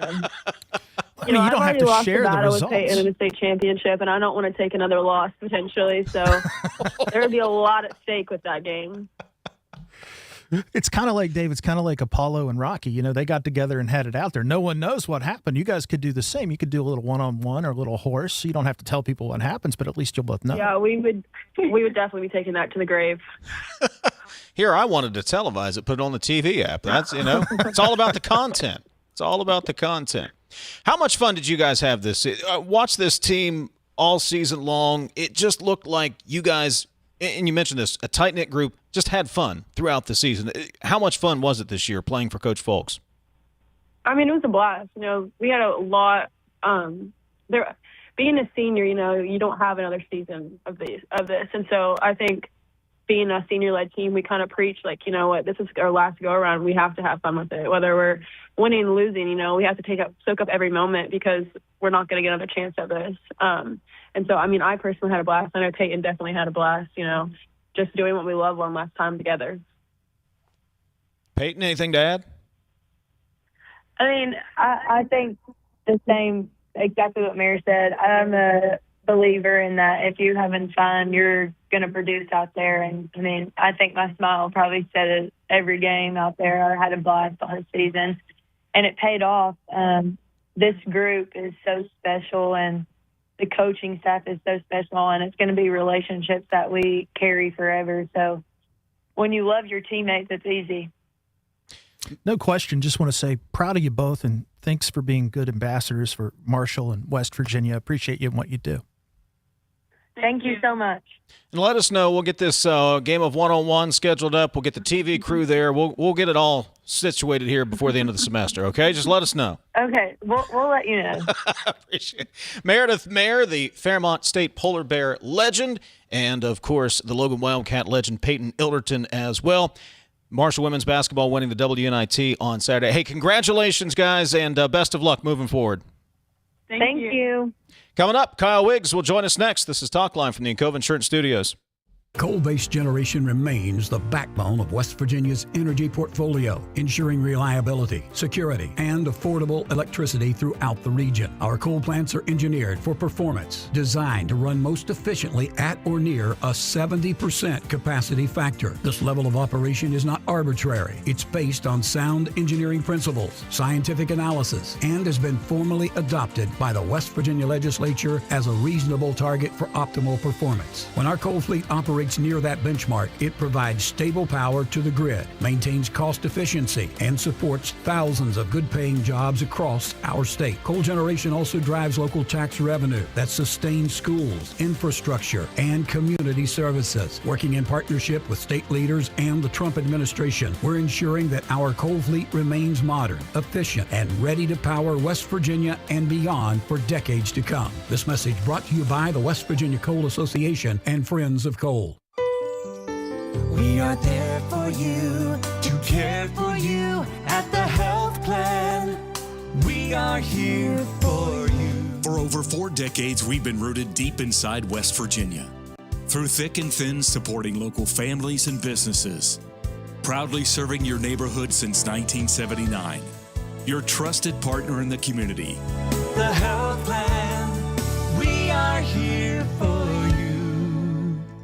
Approach your retirement with confidence. With over 150 years of combined experience, the advisors of the Stike team at Wealth Enhancement Group provide advice and wealth management strategies to individuals, families, small businesses, professional offices, and institutions. With the Stike team, you'll have access to an advising team with extensive resources, a client-first mindset, and a passion for helping transform the lives of those we serve. Visit wealthenhancement.com/Stike today and join the team that's dedicated to your success. Tens of thousands of hardworking West Virginians earn their living in our state's growing natural gas industry, including thousands for Antero Resources, West Virginia's top natural gas producer. Antero's investments are boosting our local workforce and small businesses. We're proud to give back and invest locally to support West Virginia workers producing West Virginia energy. But the Mountain State's best days are ahead, and Antero Resources is just getting started. Visit AnteroResources.com to learn more. You're listening to Talkline on Metro News, the voice of West Virginia. You own a boat because you love spending time on the water. Choose the outboard that allows you to make the most of it. Honda Marine's legendary reliability, ease of maintenance, and powerful performance keep you going strong. And they're all backed by the peace of mind protection of the industry's best limited warranty. Visit your Honda Marine dealer today and find out why it's more than an engine. It's your time on the water.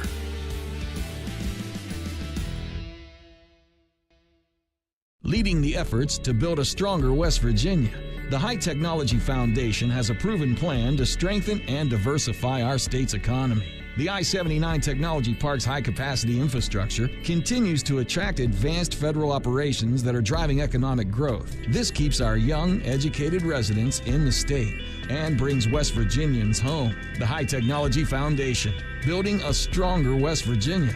Learn more today at WVHTF.org.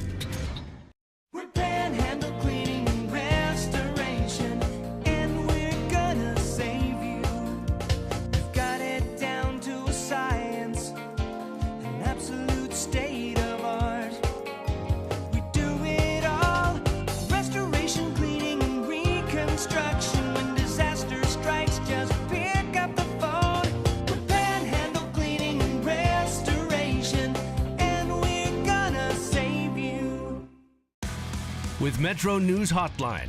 If it's trending, it's probably here. And then the other thing, his last name is one of those weird Norwegian names where they have two vowels that slam into each other. It's like the A and the E are like cemented into each other. You're like the 12th Dave that works here. What do you think people from Norwegian think about that? That is fair. Join Dave Weekly and Coop weekdays for Hotline on MetroNews Television. Virginia.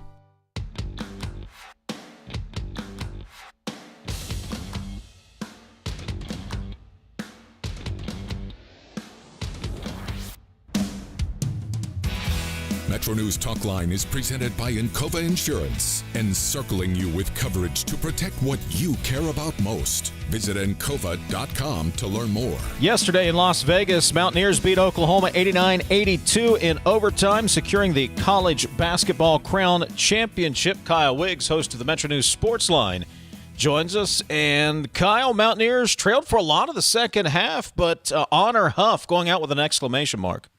Yeah, we were talking a little bit earlier, Brad and I. Is this an all-time top 10 Mountaineer basketball individual season? What Honor Huff? And maybe that's a show we'll get into. We can probably do a whole show on it during the summer when things slow down. But the way he capped his, unfortunately, just a one-year Mountaineer career, that 38-point performance, 8 threes, he goes 12 of 12 from the foul line. His defense was underrated during this tournament, and with those 8 3-pointers, he sets the single-season record for made threes in a season, breaking Frank Young's record. But you're right. What a story he was. What a joy he was and this team was to watch during this tournament that, you know, going into it seemed like a little bit of a novelty. But we were told by Honor and the other players about how much it meant to them, not just the money. The money's obviously great. They split $300,000. But the fact that they just wanted to stay together as a group and remain a family for one more week and have the opportunity to go win a tournament somewhere. And they pulled it off, and it was fun. 2 remarkable comebacks. The Stanford game, they were left for dead with under 4 minutes to go. Rallied back and forced overtime. Got off to a great start yesterday, but fell behind by double digits again in the second half, rallied back, went to overtime, and won it. So ultimately it turned out to be a lot of fun watching this tournament. Kyle, talk about this tournament maybe as an example for some of the younger guys. You talked about that culture and the leaders of the team wanting to stick together in this NIL revolution where everybody's kind of out for themselves. Does that set a good example moving forward, inspire other teams to want to stick together and try to make something special? Well, you'd think so. You'd hope so. But, again, every team is different every single year. So most of these guys are seniors. They're going to move on. Now, do you retain the players that do have eligibility? DJ Thomas really played well in this tournament, had the 20-point game against Creighton, and even yesterday didn't score a lot, but he was second or third on the team in assists. So DJ Thomas, Amir Jenkins, and Jackson Fields are the 3 I think that you hope you bring back next year? And, does it set an example for what it means to stick together and be a family? Yeah, I hope so. I mean, look what Nebraska did last year. They won this tournament and catapulted them to 20 straight wins this year, and they got into the NCAA tournament, won games in the NCAA tournament for the first time in school history, went all the way to the Sweet 16. Now, is that going to happen with West Virginia? Again, who knows? It might be a completely different team. But, yes, you'd think there would be some lessons learned from this team about what it means to genuinely like each other, like playing together. You stick together and you go win something like this. I'll tell you, Kyle, Ross Hodge can take this and go on the recruiting trail and tell players, hey, look, we're going to get you exposure. We're going to play for championships. We're going to play, there's NIL money on the line. We're going to get you exposure. We're going to be playing deep into the season. This was all positive. I mean, you couldn't buy this type of PR the last week or so. Well, this with the addition of what Miles Sadler did last week, the attention that he garnered with his team winning a national championship and Sadler being just dominant. So you're right. If you're Coach Hodge, you say, look what this staff can do and look what kind of a culture we've built here. And, oh, by the way, we're bringing in one of the top high school players in the country. So, yeah, you take that and you sell that to transfers because that's what the bulk of this team, unfortunately, will have to be, again, is veteran transfer players to replace the likes of Honor Huff and Brennan Lorient and Jasper Floyd, Trayson Eaglestaff, Harlan Obioa, Chance Moore, on it goes. All those guys have to be replaced. Now, Sadler's a great place to start. If they keep Jenkins, Fields, and Thomas, that's a great place to start, but you still got to go out and get some veteran guys who have been productive and that you can plug and play this year. So, yes, this positive experience and exposure combined with what Miles Sadler did on the national stage last year, that gives you a great deal of recruiting momentum. Hey, Kyle, there's a guard from Akron who's transferring. I'm just saying, there's a guard from Akron. He's in the transfer portal. Yeah, I've heard that. Boy, would that be fun. That would be for those of us who don't know, we're talking about Sharon Young, and Dave and I watched him grow up right before our eyes 4 years at Morgantown High, and he was a joy to watch. So, that'd be fun. Definitely be fun for us. I'm just saying, Kyle. Yeah. I'm just saying. What's coming up on about 30 seconds? What do you got on Sports Line tonight? Well, I've been in contact, just texting back and forth with Kevin Gertz, the baseball coach at Logan. They witnessed the Artemis 2 launch. The entire Logan baseball team was in Florida last week and was at the launch because there's a NASA connection. So I'm hoping Coach Gertz can come on and we can get it. We'll talk about his team, of course, but we're going to talk, hopefully, about being an eyewitness to the Artemis 2 launch. Sports Line coming up tonight, 6:06, so many of these same MetroNews radio stations. Looking forward to it. Thanks, Kyle. All right. Back to wrap it up in a moment. For over 30 years, High Technology Foundation has been committed to building a stronger West Virginia. Our mission, economic diversification. By fostering innovation and supporting tech initiatives, we pave the way for a brighter future. From cutting-edge research to tech-driven solutions, we're transforming the landscape. Join us in creating opportunities and driving progress. Let's build a diverse economy together. Visit WVHTF.org. High Technology Foundation, shaping West Virginia's future. Tens of thousands of hardworking West Virginians earn their living in our state's growing natural gas industry, including thousands for Antero Resources, West Virginia's top natural gas producer. Antero's investments are boosting our local workforce and small businesses. We're proud to give back and invest locally to support West Virginia workers producing West Virginia energy. But the Mountain State's best days are ahead, and Antero Resources is just getting started. Visit AnteroResources.com to learn more. Picture a community where every space tells a story. Those are the communities we're designing at ZMM Architects and Engineers. With a blend of creativity and technical expertise, we design spaces that inspire, innovate, and ignite change. From cutting-edge educational facilities to community-centric gathering spaces, we're committed to improving lives through design. Let us help you shape a brighter future for generations to come. Because at ZMM, it's more than architecture. It's about building your legacy. Looking for a career that truly matters? Healthcare offers stability, great benefits, and careers that are in demand right now. From patient care to technology and support roles, healthcare careers offer flexibility and opportunity. Not sure where you fit? Take the quick healthcare career quiz at explorehealthcareerswv.com. Discover the path that's right for you. Healthcare careers, where passion meets purpose. They say you can't take the lottery with you. But now, you can play anywhere, anytime with iPlay, the West Virginia Lottery's official app. From Cooper's Rock to the Greenbrier River, from the bleachers to your living room, iPlay goes where you do. Safe, simple, and always West Virginia proud. Play anywhere, anytime. Download iPlay today. iPlay, the fun, secure way to play, wherever life takes you. 18 plus to play. Play responsibly. You're listening to Talkline on Metro News, the voice of West Virginia. Longer days, warmer drives, and better deals at Dan Cava GMC. Hit the road in one of our new luxury GMC Acadias. Take your pick from our massive selection. Now up to $5,500 off select new Acadias and 3.9% for 60 months. The great deals continue with our large selection of quality pre-owned vehicles. All this and more at Dan Cava GMC in Bridgeport. Shop the world. Download Metro News Television on your iPhone or Android. Search Metro News Television in your app store. Create an account today to get alerts and watch all live and archived content. Download now. Touchdown! We're Panhandle Cleaning and Restoration, and we're gonna save you. We've got it down to a science, an absolute state of art. We do it all, restoration, cleaning, and reconstruction. When disaster strikes, just pick up the phone. We're Panhandle Cleaning and Restoration, and we're gonna save you. There's often an assumption that my nasal congestion, my sneezing, my runny nose, these are just things that I have to live with.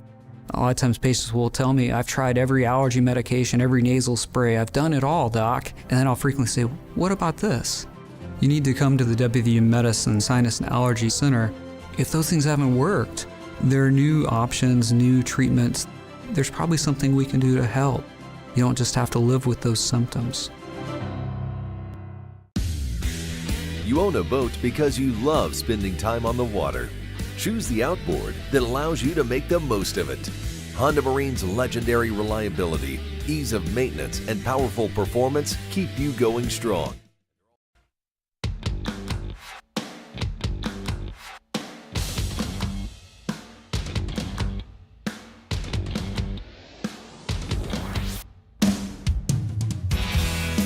Told you, loaded second hour. Cruise into spring with the West Virginia Lottery's 40th anniversary celebration. There are 40 ways to win 4K and 4 cruise packages up for grabs. Play in store and online for your chance to win cash or a cruise. Details at WVLottery.com. 18 plus to play. Please play responsibly. Hope you have a great remainder of your Monday. Metro News Midday coming up on many of these same Metro News radio stations. Follow the news of the day over at our website, WVMetroNews.com. For Jake, Sophia, and TJ, I'm Dave. We'll talk to you tomorrow. This is Talkline on Metro News for 40 years, the voice of West Virginia.